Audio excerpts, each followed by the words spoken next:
ఏదైతే solar roof top సూర్యగారు ఈ కార్యక్రమం కింద ఒక 30 లక్షల కుటుంబాలకి కరెంట్ ఇవ్వాలనుకుంటున్నాం.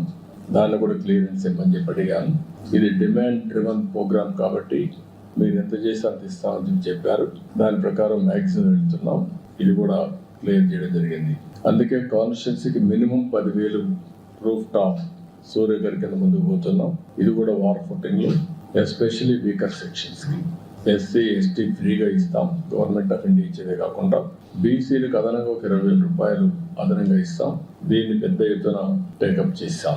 ఇంకొక పక్కన సబ్ స్టేషన్ ఫీడర్ లెవెల్లో కుసుమ్ కింద 2,000 మెగావాట్లు ఉత్పత్తి చేయడానికి అనుమతించారు. అది కూడా శాంక్షన్ చేశారు. దాన్ని కూడా తీసుకొని ముందుకు పోతాం. దీంతో ఆంధ్రప్రదేశ్ గ్రీన్ ఎనర్జీ హబ్గా తయారవుతుంది. రాయలసీమలో అడ్వాంటేజ్ ఉంది. ఒక పక్క సోలార్ ఎనర్జీ, ఇంకొక పక్కన ఏదైతే విండ్ ఎనర్జీ, మూడోది పంప్డ్ ఎనర్జీ. ఈ మూడు కలిపి బ్యాటరీ కూడా పెట్టుకోగలిగితే 24/7 పవర్ వచ్చే పరిస్థితి వస్తుంది. ఏదైతే ఈ వ్యవస్థని పూర్తిగా నిర్వీర్యం చేశారు, ఈరోజు కాస్ట్ తగ్గించే దిశగా వినియోగదారుడికి బెనిఫిట్ అయ్యే విధంగా, అదే మరి అల్టిమేట్గా ఆంధ్రప్రదేశ్ గ్రీన్ ఎనర్జీ హబ్గా డౌన్ స్ట్రీమ్ ఇండస్ట్రీస్కి ముందుకు పోతున్నాం.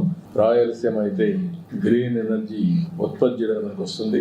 అదే మరి కోస్టల్లో ఏవైతే పోర్ట్స్ ఆధారంగా చేసుకొని ఎక్కడికక్కడ గ్రీన్ హైడ్రోజన్, అమోనియా ఇవన్నీ ఎక్స్పోర్ట్ చేయడానికి అవకాశం ఉంది. ఆ కార్యక్రమంలో ముందుకు పోతున్నాం.